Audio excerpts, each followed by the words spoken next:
osoo rabbiin nu sattaruu baate wallahi ol jennee hawaasa keessa hin deemne. dhuunfaa keenyatti rabbiin rahmata hedduun tarjumee jira. Rahmata rabbii yeroo hundaa yaachuun barbaachisaadha. Guyyaa guutuu rabbiin kadhataa oolanii garuu roobni roobuu miti duumessi illee dhufne. Assalamu alaikum warahmatullahi wabarakatuh. Kabajamtootaa fi daawwattoota qophii Simboo. Qophii Simboo keenya guyyaa har'aas qabannee dhufnee jira. Akkuma beekamu qophiin Simboo keenya torbaanii gama TV minbarii fi akkasumas gama YouTube miilaanii nu daawwattan. Guyyaa har'aas qabannee dhufnee jira. Anaa fi obboleessa kiyya Maamman Nuur har'a qophii Simboo keenya mimmiidheeffannee bareechifannee isin biraaf ga'uuf qophii keenya xumurannee jirra. Maamman Nuur, assalamu alaikum. Alessaan tarakatu baga nagaan walitti dachaanii. Baga nagaan deebine akkamii mee torbee maal fakkaata Maamman Nuur? Torbeen alhamdulillah ana bira bareeda ture. Torbee gaarii ture. Si bira hoo akkam ture? Maashaallah torbeen bareedduudha. Hordoftoota keenya isin bira hoo torbeen akkam ture? Maaltu haaraadha? Maaltu moofaadha? Maal milkeessitan? Maal karoorfattan? Gaafiidha. Hayyee sagantaa keenya itti fufna Maamman Nuur. Mee sagantaa Simboo keenya har'aatiin daawwattootaaf maal fa'aa qabannee dhufne daawwattoonni nu eegan?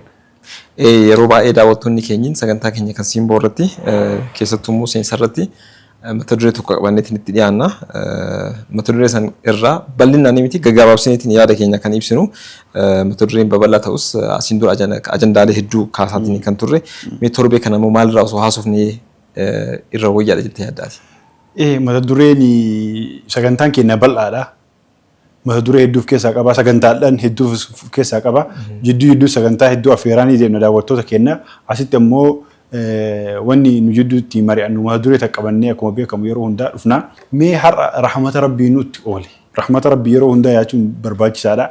Har'a ammoo dhuunfaa keenyatti yaadannu cinatti mee irraa kaasnee haasofne jedhee yaade. Rahmata rabbii irraa waan rabbiin nutti oole, tola rabbiin nutti oole, rahmata rabbiin nutti oole irraa yoo haasofne jedhee yaade maal jettaati? Wallahi mata duree hedduu bareedaadha. Maaliifi keessattuu waa'ee rahmata rabbiitiin wal qabatee akkuma rahmanni rabbii hin dhumanne rahmanni rabbii nutti oolu akkuma hin dhumanne haasofnee fixuu hin dandeenyu. Keessattuu immoo dhuunfaa keenyatti rabbiin rahmata hedduu nutti tarjumee jira.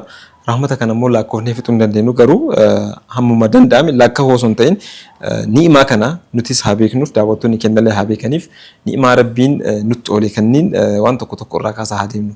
Akkasii daawwattoota keenya. Rahmata rabbii nutti oole, tola rabbii nutti oole. Meeqa keenyatu yaadatu jira. Meeqa keenyatu ammoo yaadatee galateeffatutti jira. Rahmata ni'imaa fi rahmata ni'imaani waan rabbii si kenne ijji ni'imaadha, harki ni'imaadha. Rahmanni osoo badii kenna waan rabbitti badii hedduu balleessinee jirru san nu sattaree saniif dhiifama nu godhee rahmata nu godhee irra nu taruu santu rahmata.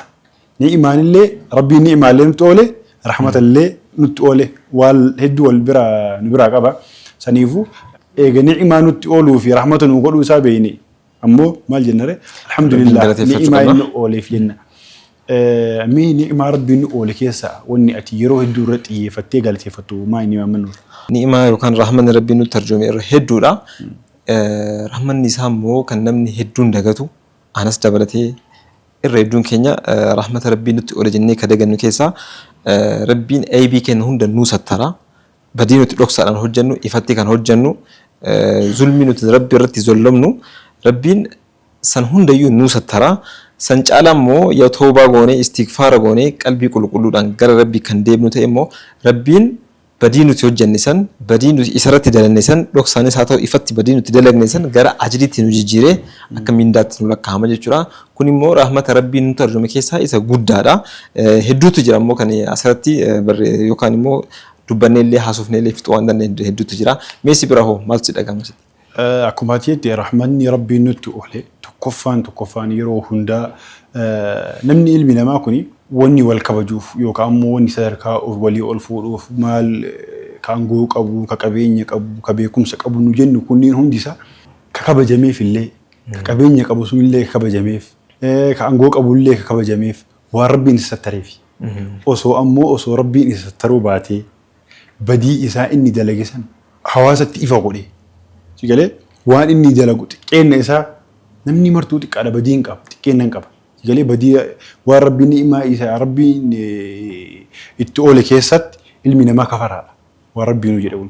Saniifu waan kana osoo rabbiin ka gabbaasu taate silaa gamta kabajama ilmi namaa. Nam takka namni kabajamu hin jiraatu. Yaa.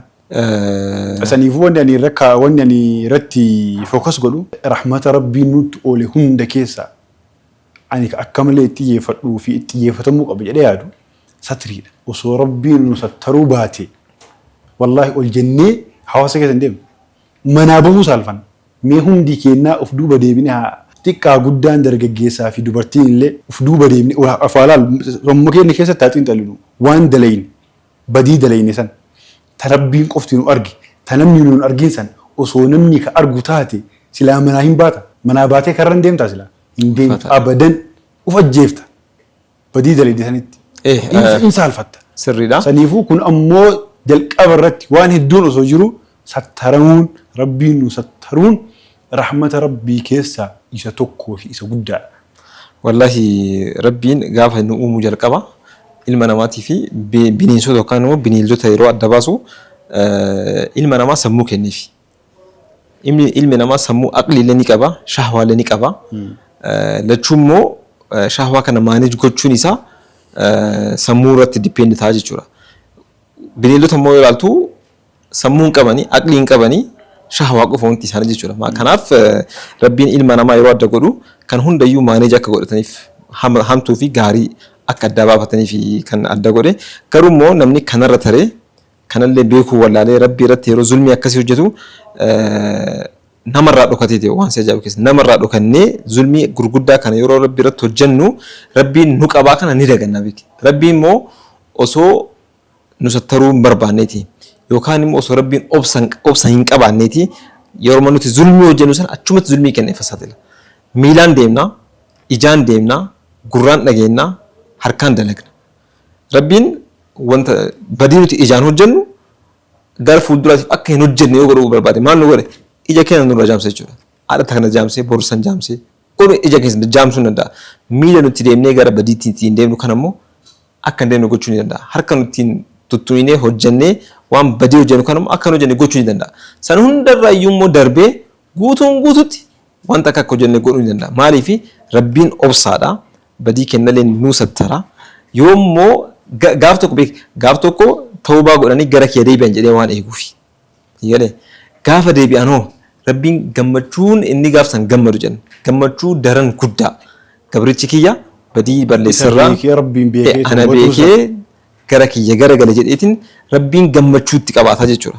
An fakkeenyaaf badii tokko balleessee tawbadhee gara rabbiitti yoo deebi'e gara rabbii deebi'uu kiyyaan gara isaa deebi'uu kiyyatti rabbiin hedduu gammadaa jechuudha. Gammachuu saniin caala immoo awaardii naa kenna. Awaardii naa kennu maalidha? Zulmii ani yeroo hojjedhu san itti gammadaa hojjette. Barra yeroo hedduu waan hamtu yookaan waan rabbiin bira si gaafachiisu tokko yeroo hojjettu nafsiyyaan tantee sheexaan waliin taateetiin akka itti gammadu taasisti. Gammadaa daleeda.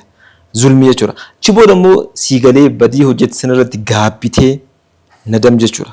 Gara rabbii gaafa deebitu rabbiin awaardii sii qaba. Awaardii inni sii qabu sun maalidha?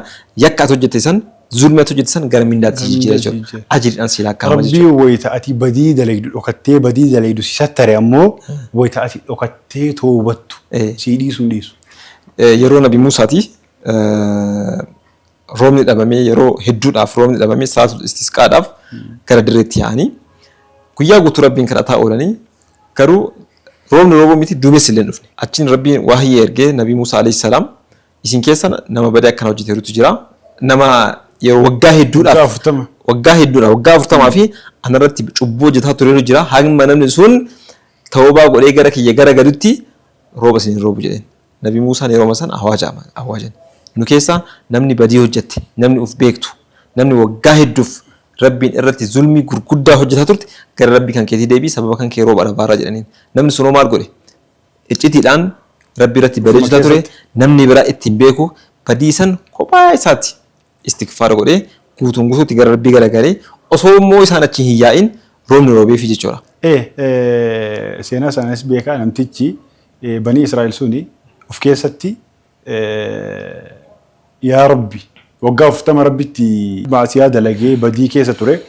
Yaa Rabbi waggaa 40 wayita an badii dalagu na sattarte har'a na salphista uummata keessatti jedhee rabbitti deebi'ee jennaani eegasii Nabiyallaahi Muusaa roobni roobee achuma osuma isaan dhaabatan roobni roobee jennaan Nabiyallaahi Muusaan yaa Rabbi namicha nu keessaa bahullee nagarree namticha ana badii dalagee jedhee fuuldura kanatti bahuun agarree akkamiin rooba nuu roobdennaanin yaa Muusaa toobate gabrichi kiyya jedheen eegas nabii Allaahi Muusaan yaa Rabbi mee gabrichuma keessan haalaalu gabrichuma keessan agarsiisennaani gabricha kiyya ka waggaa 40 guutuu isa sattare har'a inni toobatee ennaaniin isa salphisaa jedheen subhaanallah Rabbiin eegalee wayita toobanne Rabbiin wayita badii dalayni nu sattare wayita nu toobanne nu sattare subhaanallah saniifuu badii dalaguun dadhabina ilma namaati toobachuun ammoo of jajjabeessuudha imaan of jajjabeessuudha yeroo kamuu sa'a kamuu akkuma dura kaasee wanti hedduu nama ajaa'ibu riwaardii inni nuuf qabudha gaafa toobaa gootee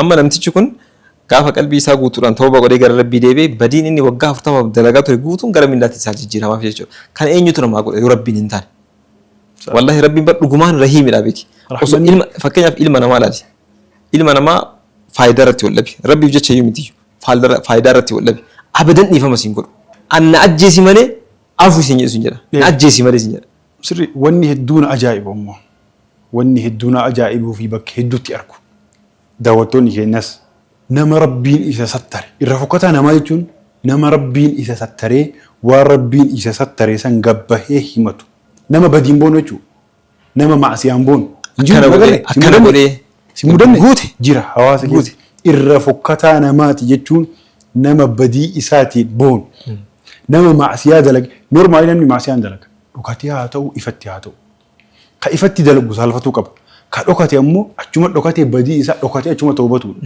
malee nama halkan badii dalagaa bulee jedhan ganama gabbahee himatu nama Rabbiin halkan isa sattaree irra fokkataa namaati jechuun nama badii inni halkan dalage Rabbiin isa sattaree ganama gabbahee badii isaa himatu irra fokkataan namaa kanaafuu maasiyaan waan ittiin boonanii miti badii dalaguun normaalii badii dalaguun waan ittiin boonanii miti waan himatanillee miti akkana dalagee gaaf tokko kana godhe namatti hin himatan dalayde dhumate tawbaadha haganuma kanaafuu namni badii dalayde gabbaatee himatu namni badii dalagee gabbahee ittiin boonu irra fokkataa namaa ta'u nama badii dalagee miti fokkataan nama badii dalagee miti sarrabbii walii hisaabbata irra fokkataan gabbahee himatu kana dalagee jedha akka waan gaariitti akka waan gaarii ittiin boonu jechuun maasiyaan boonu jechuudha kanaafuu akkasi mee sagantaa daawwattoonni keenya nu eeguu jiranii kanaafuu xumura sagantaa keenyaa maaliin haa godhamu sitti fakkaate balballi toobaadha hanga ruuhiin keenya keessa nu keessa jirutti banaadha waan ta'eef badii feenee haa hojjetu namni tokko bar ni qaanfata badii guddaa hojjetee Rabbiin nu dhiisaa jedheetiin kana ofitti guddiseedha badii hamma feete dalagii Rabbitti garagaltee sharxii isaa guuttee toobaa gootee gara Rabbii deebite Rabbiin wallahi nu dhiisuudhaaf waadaan nu galaana maasiyaan ammoo tuffatamuu hin qabdu tuffatamuu hin qabdu xiqqaatu deemee guddaa ta'a waan ta'eef maasiyaa xiqqoo takkaan jahannamiin seenuu dandeetta kheyrii xiqqoo dalaydeen jannata seenuu dandeetta kanaafuu maasiyaallee hin tuffatina kheyriillee hin tuffatina kanaaf toobaadhaan gara Rabbii keenya haa deebinuudha mata dureen sagantaa keenya kan guyyaa irraa egaa daawwattoota keenya sagantaan keenya Simboodha eegalee jira amma immoo sagantaa keenya Simboo wajjin turtii gaarii sin jenna